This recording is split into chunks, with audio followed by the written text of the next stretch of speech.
like, how do you prepare yourself to be the channel? Yeah, it's a good question. And are we channeling? Is that what we're doing as we tune into our Claire gifts? We are indeed. But I prefer the channeling business to me, you will notice it, that your voice changes a little bit. Okay? Yeah. So it's when I become the Jabberjaws. I feel like it's our guides trying to get as much information through to us as a news reporter as they can in the short space of time that they've got that window of opportunity. So channeling is something that takes energy. You've got to be in the right, strong headspace as well. But I would have to say that the channeling comes through, well, for me in particular, when I'm doing everything. So I'm looking at your astrology, checking out your numerology, got 2 packs of tarot down, and I'll get blah, blah, blah, blah, blah, blah, blah come through. Despite everything else is in front of me. So it's almost like you've got to get yourself into that state before it comes in sometimes. It's not just like snappy fingers, you know, boom, it happens. You know, someone's like, where's my wallet? I've lost my wallet. And I'm like, well, I'm on the 3rd margarita. I don't care about your wallet. So yeah, you've got to be in the right space at the right time and have a bit of respect for the craft. Yeah, absolutely. But channeling is a difficult thing. It's not something that I want people to go and search for, because you've also got a modality within the metaphysical arts called trance channel. And that's actually like when spirit comes in and your voice changes, your body changes, your breath can change. So until you're ready, that's a very, very skilled craft. But this is like the baby step of it. This is like the kindergarten of it, doing the channeling. So you don't want to go too woo-woo and let in anything, you know, like don't get into an altered state and start to try to channel spirit or anything else.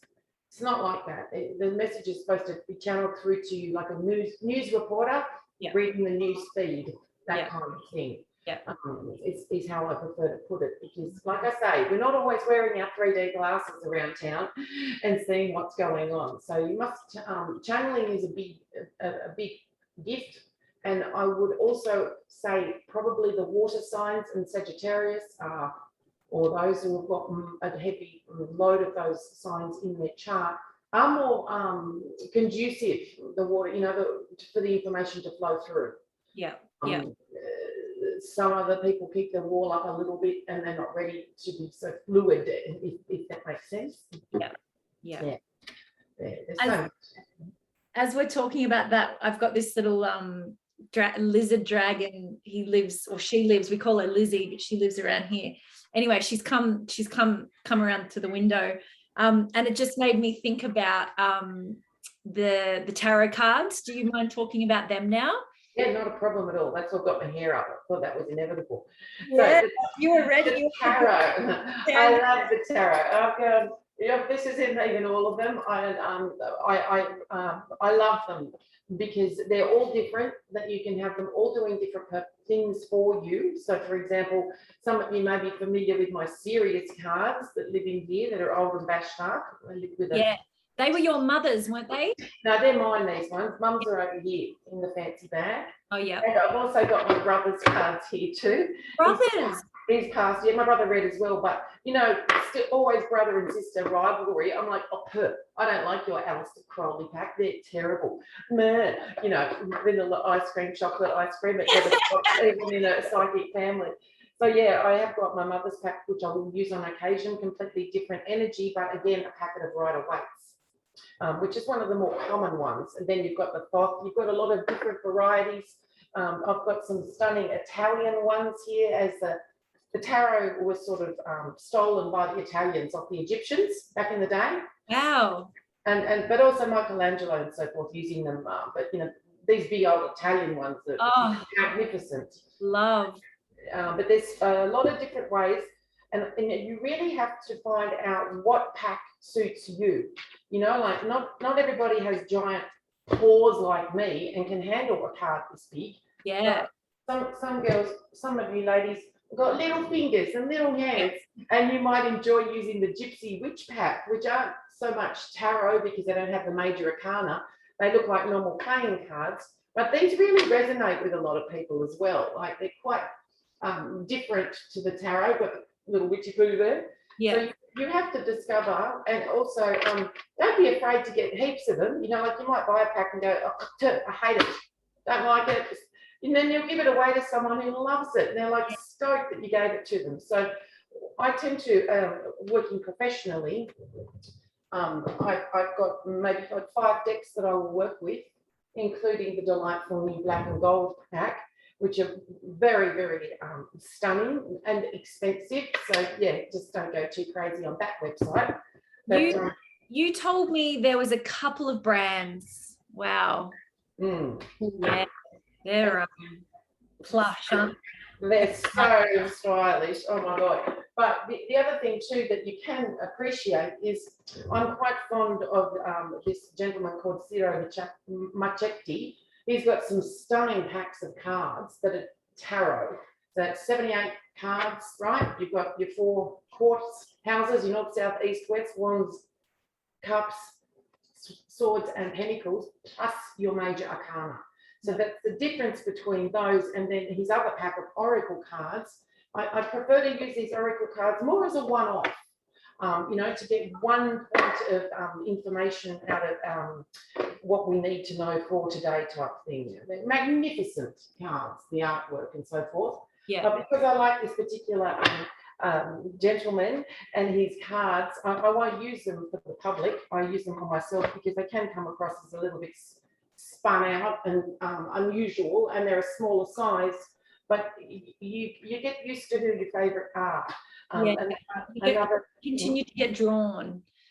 Absolutely, and they do release new packs all the time, so there's no reason why you have to stay with the You're like a kid in the candy shop right now. I am. Stop it right now. The other things too that I do find, even though this is by Doreen Virtue, whose cards are available in Big W across Australia now because she's gone off and become a born-again Christian prophet or something, and that's her husband. But these cards are actually quite a delightful one as well, the Ascended Masters. And it's a good history lesson too, because who knew who Matahari was, man? We all know who Archangel Michael is, but some of these other guys are quite interesting to learn about. So they're the Ascended Masters, did you say, and Archangels? They're Ascended Masters, yeah. The Archangels come underneath that, but you know, we've got good old Isis there too, very partial to the Egyptians. Okay, all right. So they're, I would probably be more inclined to use these cards as a one-off, just to pick one for an inspirational type feeling. Depending if you prefer archangels or you're a bit of an animal like yourself, Erin, you might prefer to have a go with an animal card. Hopefully, you know, something more exciting than an otter comes up, but everything has a meaning. I think I got giraffe one day. I was like, not funny. Okay. Yes. You haven't met me, I'm really tall. So it's up to you. So somebody like you might resonate more with nature, like your shamanic friend, you know, nature, animal cards are more heard. Yeah. But then somebody who may have come from a religious or philosophical background would resonate more with an ascended master. Yeah. Along those lines. Of course, those of you who love your Egyptian stuff, there's these magnificent Isis oracle cards, which are very detailed in what they give. And of course, going back to the Egyptians, whom I love and adore, you know, they were into this stuff, man, before we were, you know, like halal, they're not here anymore as such, but they developed all of these systems with astrology, numerology, and the tarot bazillions of years ago when they were running around with sandals on, you know? Yeah. So if you're resonating with that sort of more ancient, more Sumerian energy, and you feel that's where your guides want you to use that, where somebody might have a North American Indian as their guide who wants you to get a bloody possum out of here or an otter. Yeah. So you've got to sort of resonate which one, but they're also a very nice thing to do if you are doing a psychic party, not reading as such, but everyone can take one of these and they're pretty good. You know, you do get the messages out of them. They're fabulous. Of course, some companies have gone a little bit more commercial, so you can get, a client gave these to me, the Golden Girl tarot cards, all right? But then there's also the Lord of the Rings pack as well. So even those of you who are a little bit more eccentric, you can still get the same messages because they're all 78 cards. And the pictures, although some slightly disturbing in the Old Loves, pack, they still work. Wow. Yeah, Old Love making the cake. They're hilarious, but the fundamentals of the meaning of the card will always be still incorporated in the pack, whether it's Gandalf or Grandma, they will still work if they're 78 in the pack. And you have to find out what you like as well. I'm partial to this pack, the new Palandini. His first pack was called the Aquarium. Look at that. Okay. That was a lover's card. All right. Oh, was it? Yeah. Stupid noises. But I don't keep them in the box. Of course, everyone's familiar with my saucy cards. They live in the deluxe velvet encrusted container with the beautiful piece of fluorite.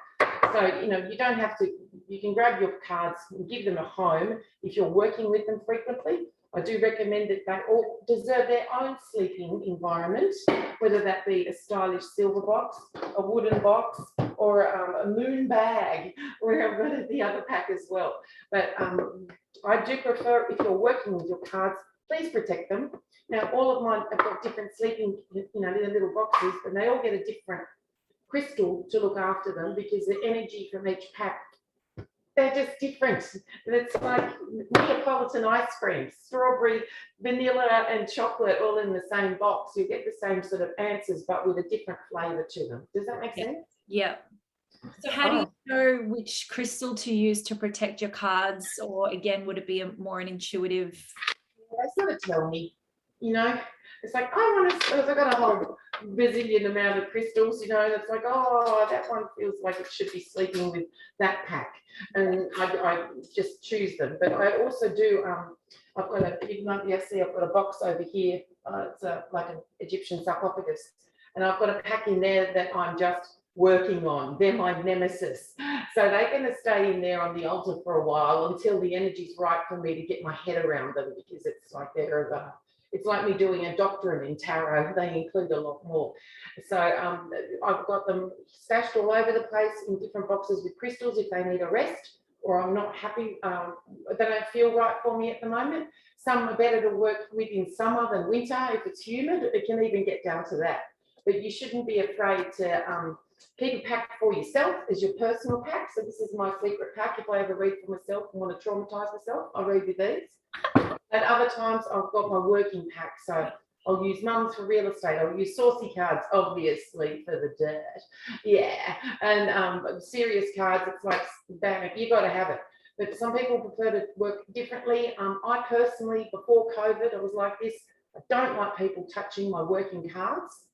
They're my cards. They're my paw marks on there. I know them. I don't like the energy of somebody else touching my cards. Yeah. I guess I was just a germaphobe before COVID anyway, but it's two level. It's energetically and germs.